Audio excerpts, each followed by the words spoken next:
Bom, pessoal, antes de mais nada, gostaria muitíssimo de agradecer pelo convite. Nós precisamos constituir esses espaços de reflexão.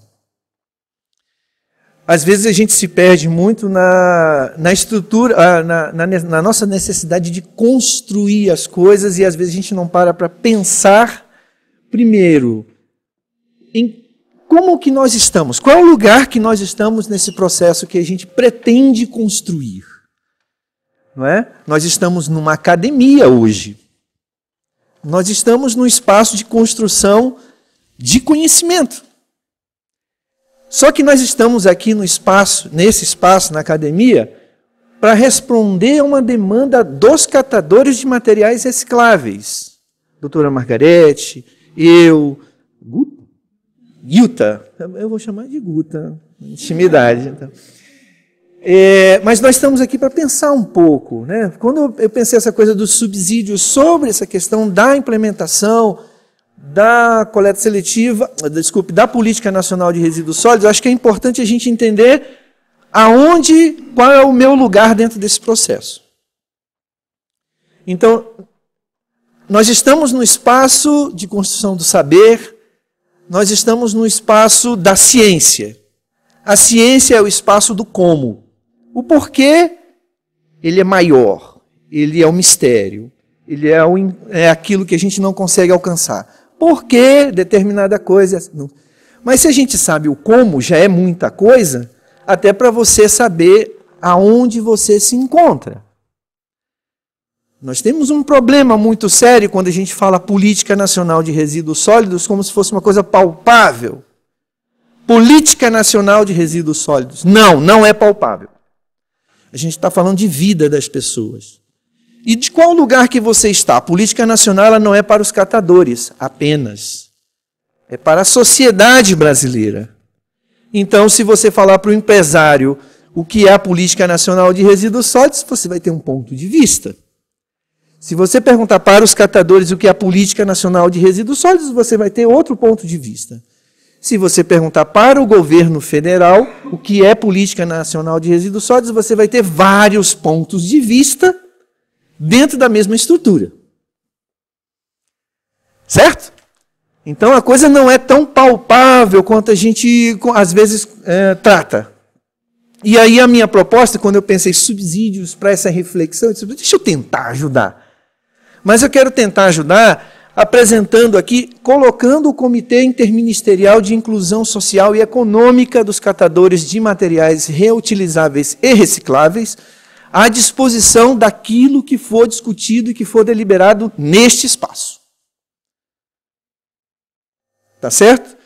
Que a minha presença não seja uma presença para cumprir a programação, que a gente possa sair daqui com compromissos, né? Para que a gente possa, a partir dessa reflexão inicial, a gente tentar entender e construir possibilidades daqui para frente.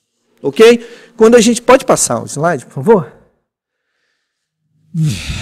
Então, eu fiz questão de deixar esse tema maior, que é o tema maior do seminário, não é? Que é a questão da experiência da coleta seletiva e subsídios para a implementação da Política Nacional de Resíduos Sólidos. Coleta seletiva. O que é coleta seletiva do nosso ponto de vista? Né? Eu tenho vários modelos de coleta seletiva dentro de uma cidade.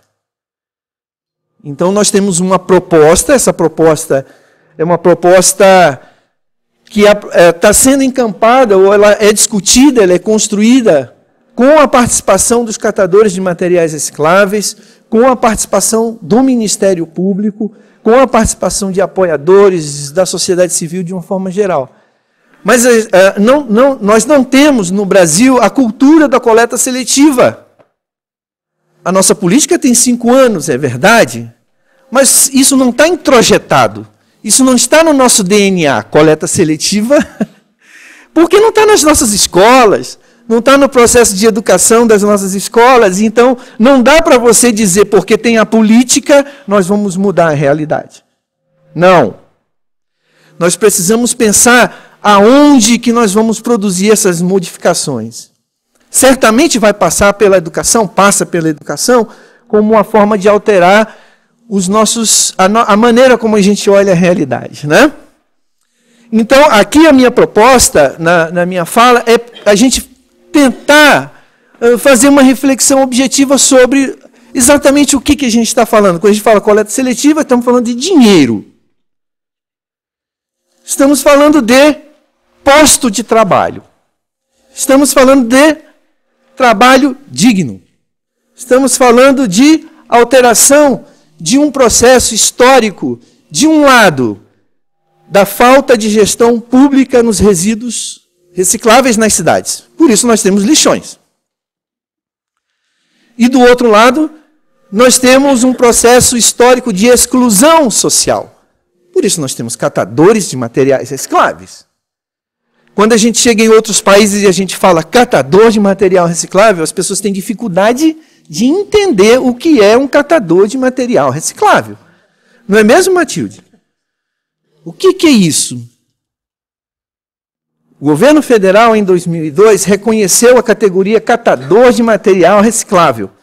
Isso cria para o Estado a obrigação de garantir a esses trabalhadores as condições dignas para o trabalho que ele desenvolve. Pode passar, por favor? Ok. Mas qual é o cenário que a gente está falando? Eu tentei trazer aqui alguns dados para a gente ver que a coisa não é simples. Tem um nível de complexidade. E essa complexidade ela se dá pela falta de dados. Pela qualificação dos dados que nós podemos ter sobre essa realidade no Brasil. Então a política nacional, ela apresenta algo que nós não somos ainda hoje, mas que nós queremos ser. Pelo menos a gente quer andar nessa direção de um país que observa de uma maneira mais rigorosa a sua relação com os resíduos e etc. Então nós temos aqui alguns dados. Essa apresentação vai ficar disponível, faço questão de deixar aqui para que as pessoas possam copiar, possam olhar. Eu tenho 30 slides, eu tenho 20, agora não tem mais, tenho só 15 minutos, então eu vou deixar o material para que vocês usufruam, porque eu acho que essa que é a nossa proposta aqui. Mas vamos partir desse princípio que nós temos 39% de aterros sanitários, 61% de lixões. Essa base aqui é o SNIS, que é o Sistema Nacional de Informação de Saneamento. Esses dados são de 2013, foram compilados e lançados num catálogo em 2014. Ok? É autodeclaratório. Autodeclaratório. Tem catador no teu município? Marco sim ou não? Não sei. Não. Acabou, a pesquisa acabou. Né? O nível de fragilidade de informação está exatamente isso. Quer dizer, a própria institucionalização da informação, ela não cria o rigor de tal forma que o gestor público se sinta obrigado a fazer uma coisa que ele possa responder posteriormente. Mas é o que nós temos. Perfeito? Então a gente vai partir desse princípio. Certo? Tem um nível de fragilidade nesse processo, mas isso também nos dá a possibilidade de visualizar coisas. Olhemos para o mapinha, para as coresinhas, ok? Verdinhos ali, onde você tem aterros sanitários. Mais no sul, sudeste, né? Centro-oeste, aí você vai subindo. O negócio vai ficando mais complicado. Norte e nordeste é o fim. É o fim. Por que é diferente? Porque é natural que você tenha uma relação direta entre população, quantidade de resíduos, existência de lixão, existência de catadores, etc, etc. Você tem uma dinâmica regional diferenciada. Não é? Quando você vai para o norte, para o nordeste, você tem essa característica de uma densidade demográfica muito baixa, as distâncias entre os municípios são enormes, as formas de transporte que você tem nessas regiões, elas são de outra natureza, os tempos são de outra natureza. Então, por exemplo, a gente fala da logística reversa. A gente vai ter que pensar a logística reversa de uma maneira regional, me parece. respeitando a questão dos biomas, observando a dinâmica da própria região, de tal forma, e saber que Nordeste não é Sul e Sudeste. Reconhecer, partir da diferença, para que você trate também de uma maneira diferente esses processos. Pode passar? Aqui, coleta seletiva no Brasil, a mesma fonte, tá certo? Municípios com coleta seletiva, 20%. Tá? Municípios sem coleta seletiva, 43%. Sem informação, 35%. Ou seja, o cara, na hora de dizer o sim ou não, ele diz, não, melhor não dizer não, porque não sei o que falar, não sei o que dizer a respeito. Se você soma o que estão sem coleta seletiva e sem informação, você tem a dimensão do problema. Vamos passar? Agora, aqui eu faço questão da gente parar um pouco e pensar. Nós queremos coleta seletiva nos municípios. Nós queremos as cooperativas de catadores organizados prestando serviço, sendo pagos pelo serviço que estão prestando. É nisso que a Secretaria-Geral da Presidência tem apostado. É neste modelo que o governo federal vem apostando, que o CIISC vem apostando. Mas como funciona? Eu sei que a gente está no meio de pessoas que têm um mundo de informações, mas eu acho que é importante a gente refazer esse caminho. Como funciona o mercado de resíduo reciclável no Brasil? Pode passar, por favor? Vamos lá, gente. Nós queremos que as cooperativas se organizem, os municípios façam a coleta seletiva, mas vamos ver, nem todos os materiais coletados são comercializados. Falta mercado e indústria recicladora em algumas regiões do Brasil. Novamente, as questões regionais, elas são imperativas aqui. Se você vai no norte, você não tem indústria de recicláveis. Como que você vai fazer coleta seletiva? Como que você justifica a organização dos próprios catadores, contratação e etc., se você não tem um mercado da indústria que compre? Hoje, eu acho que a gente precisa colocar as coisas no devido lugar. Se nós continuarmos estimulando sem colocar indústria, vai acontecer o que já está acontecendo. O norte hoje é um grande lixão de resíduos recicláveis. Então, esse também é parte do trabalho e da luta, fazer com que esse processo, esse mercado, ele seja estimulado ali. Né? Falta mercado e indústria recicladora em algumas regiões do Brasil. O valor da venda de alguns materiais varia muito, pois seguem oscilações de mercado internacional. O mercado brasileiro é incipiente. A catadora acabou de falar isso aqui, não foi? Na apresentação dela, que o valor varia. Deixa eu te dizer, se você não tem o teu salário fixo, e você está à mercê da venda de alguma coisa que hoje vale 10, amanhã vale 5, amanhã vale 15, depois de amanhã vale 20, cai para 1. Tu sabe como planejar a tua vida? Não. Não sabe. Não sabe. Variação da produção de recicláveis ao longo do ano. Dependendo da demanda do mercado, você tem um aumento do resíduo ou a diminuição do resíduo. Isso altera na dinâmica e no valor do resíduo. Ok? Aí a gente fala dos catadores, né? Agora, o trabalho dos catadores tem sido fundamental para manter a cadeia produtiva da reciclagem. No entanto, eles são a ponta frágil do processo. Deixa eu te dizer uma coisa. Eu conheço a questão dos catadores desde 2008 que eu venho acompanhando esse processo. Sem ajuda de ninguém. Movidos pela necessidade da sobrevivência, os catadores movimentam o mercado de resíduos no Brasil. Escondidos. Afastados dos centros, nos lixões, nas ruas. Eles movimentam o mercado de resíduos sem o reconhecimento da gestão pública. Mesmo que o trabalho dele impacte economicamente e ambientalmente, mas ele não recebe o tratamento digno pelo trabalho que ele já faz. E esse é o nosso trabalho. É nessa direção que a gente trabalha. que o gestor público ele reconheça a existência do catador no seu município.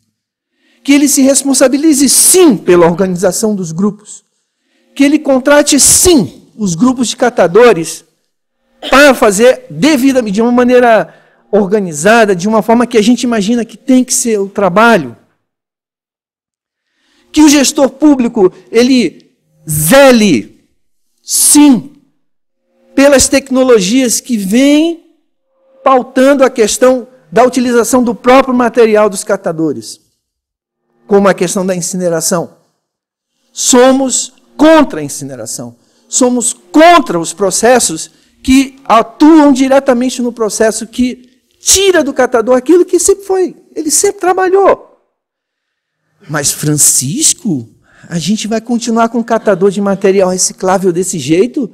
Nós vamos continuar com a questão dos catadores, mas não do jeito que está. É esse o nosso debate aqui, é exatamente esse. A gente está falando de vida digna, de trabalho digno, de reconhecimento, de participação social. É disso que a gente está falando. Concorrência dos catadores com atravessadores e aparistas, muitas vezes com subordinação dos catadores com trabalho escravo. Escravidão por dívida. Escravidão de toda forma que você possa imaginar. Você acha que um lixão não tem dono? Lixão tem dono. Se não é o Estado que entra para atuar no lixão, o tráfico é dono. Sempre tem dono. Não existe espaço vazio. Sempre alguém vai mandar naquele espaço. E é com essa estrutura, dentro dessa dificuldade, que os catadores eles trabalham. Beleza, eu vou correr desesperadamente. Catador, e aí, olha só, aí eu fiz questão de colocar em letras garrafais e com vermelhinhos, faltou um pouco de neon aqui para um pisca-pisca aqui, que é o seguinte. Dentro desse cenário, certo? Que a catadora colocou de uma maneira muito clara, muito objetiva, ok? É necessário assegurar uma fonte de renda fixa, básica, para que você possa pensar a sua vida. Um catador do lixão, ele ganha, dependendo do lixão e dependendo da força de trabalho de uma pessoa, o catador pode ganhar R$3.000, né, doutora Margarete? 2.000, 3.000 reais por mês, mais até 4.000. Bacana, ó, 4.000. Porque a lógica é do capital. Só que zero de qualquer outro direito. Zero. Então, fecha o lixão. Política Nacional de Resíduos Sólidos é para fechar o lixão. Bom, então vamos fechar o lixão, porque se eu não fechar o lixão, o Ministério Público vai aplicar multa diária. Né, doutor Sancler? Eu vou fechar o lixão. Ah, mas e as pessoas? Cara, as pessoas a gente vê depois como é que a gente faz. Brasília é um exemplo. Não consegue fechar o lixão. O lixão do Aurá, que é o segundo maior do Brasil, fechou agora, há poucos dias, há um mês atrás. O que os catadores que estavam no lixão do Aurá estão fazendo? Desesperados. Então a gente precisa entender que fechar um lixão não é só passar uma cerca, é você alterar o horizonte da vida de pessoas que estão naquele lugar há gerações. Não é simples. Passa a cerca, bota uma guarda armada para não deixar os catadores entrarem. Não, você está alterando o horizonte das pessoas dentro daquele processo, na vida das pessoas, né? Pode passar? E, gente, eu vou... E aí a questão dos catadores, quem são? Pode passar, por favor. Só alguns dados eu vou voar aqui. Pode. Ok. Nós temos cerca... O IPEA fez um recorte do censo de 2010, e isso está dentro da proposta de dados um pouco mais confiáveis, né? Não tão fluidos, e chegou no número em torno de 400 mil catadores. Certamente o censo não alcança os catadores do lixão e nem das ruas, ok? Então, dentro daquele escopo da pesquisa do IPEA, nós chegou em 400 mil catadores. Seja 800 mil, seja 1 milhão, seja 1.200.000, seja 400 mil. A média, né, o percentual em torno de 10% dos catadores estão organizados em cooperativas e associações de catadores. Os outros 90% estão nos lixões, estão nas ruas. Pode passar? Como o governo federal tem atuado, pode passar nesse cenário, nós temos o SISC que desde 2003 foi constituído exatamente para pensar a questão da política nacional, a política para catadores, ok? Então são vários órgãos que hoje estão coordenados pela Secretaria Executiva, que está na Secretaria-Geral da Presidência da República. Pode passar. Nós temos essa proposta de atuar estimulando os municípios a estruturar um processo de organização dos catadores individuais em associações cooperativas. Hoje a gente já fala de redes de cooperativas, falamos de centrais, não é? O negócio está chique e a gente anda na direção da prestação de serviço, que é exatamente isso que a gente acha que precisa estar. Incluir socialmente não é botar num galpão e dizer, está aqui o resíduo, e não pagar por isso. Não é botar o catador na rua. Vamos lá, vamos fazer o trabalho porta a porta. Vamos prestar, prestação de serviço? Ok. Então, mas vamos pagar por isso também, de uma maneira justa. Pode passar?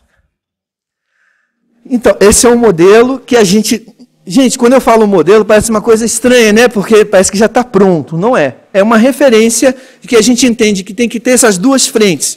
Uma frente de inclusão social, e aí a gente pensa na questão do fechamento dos lixões, e uma outra frente de inclusão produtiva para as cooperativas que já estão mais organizadas e tal.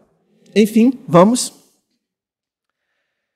A identificação, nós fizemos alguns levantamentos, nós chegamos nesses números que eu não vou me deter porque eu já não tenho mais tempo, tá certo? Mas aqui faço questão de colocar aqui, nos avanços do marco legal, nós temos um decreto 5.940 que institui coleta seletiva nos órgãos públicos e a destinação para as cooperativas e associações de catadores. Esse decreto está em fase de revisão, ok? E aqui culmina com a questão da lei da Política Nacional de Resíduos Sólidos, que a gente vai passar. Pode passar? Pode passar, que eu não vou ficar nisso aí. Eu acho que assim, esse é o objeto, talvez eu possa até parar aqui a minha apresentação, porque eu acho que é aqui que eu acho que a gente tem que começar a olhar o seguinte: quais os serviços que um catador ou que uma cooperativa de catador pode prestar e para a qual ela deve ser remunerada, certo? Claro, os catadores estão aqui, eles certamente poderiam falar outros, certo? Mas eu acho que é importante que a gente possa finalizar aqui. Tem outros slides, gente, eu vou pedir perdão a vocês, mas enfim, até para a gente poder fazer um fechamento, tá? Então, e me coloco à disposição no momento que a gente estiver fazendo a palestra aqui, as perguntas, fiquem muito à vontade. Mas eu acho que assim, olha, o que os catadores têm nos mostrado, isso é uma questão importante, não é o Francisco que está dizendo que os catadores vão fazer. Não. O que a gente tem visto é que os catadores organizados estão prestando serviço assim, não é? Então ele pode prestar serviço de coleta seletiva no município. Os modelos são os mais variados possíveis, né? A coleta seletiva no município, ele pode ser bastante amplo, né? Mas tem se mostrado um modelo eficiente e qualificado e transformador do hábito e atitude dos moradores. Serviço de coleta seletiva dos grandes geradores, incluindo órgãos públicos, etc. Essa é uma questão que está no processo de revisão do decreto 5.940, porque não dá para o catador só ir no órgão público e buscar, às vezes, 2 quilos de material, porque ele tem um processo aí de gasto de gasolina, de tempo, de gente. Não é isso mesmo? Então tem que receber por isso. Serviço de sensibilização na comunidade, de conversar com as pessoas, no porta a porta. Não é isso. Não bote isso misturado, cara. Faz isso aqui, ó, diferente. Esse processo ele é importante. Volto a dizer, não sou eu que estou dizendo, os catadores que estão organizados estão mostrando para a gente que é possível. É um modelo possível. Possível. Coleta seletiva de grandes eventos. Copa, Olimpíadas, catador, aqui, reúne aqui, todo mundo pega o resíduo. Não. Tem uma contratação, ele vai prestar o serviço, ele vai receber por aquilo. Vai ser cobrado também dele os deveres e os direitos referentes ao trabalho que está sendo prestado. E ele pode também funcionar como educador ambiental. E eu falo o seguinte, não vamos separar sensibilização de educação ambiental. Perfeito, gente? Uma coisa é uma coisa, outra coisa é outra coisa. O educador ambiental é aquele cara que está devidamente capacitado, que tem conhecimento e que vai mostrar para as pessoas, não, processo do resíduo, da sustentabilidade, do meio ambiente e etc. Ele acontece assim, assim, etc. Então, a gente está falando de um serviço qualificado de educador ambiental. Gente, eu estou cansado. Ok, termino a minha fala aqui, me coloco à disposição para responder as perguntas depois, tá? Obrigado, gente.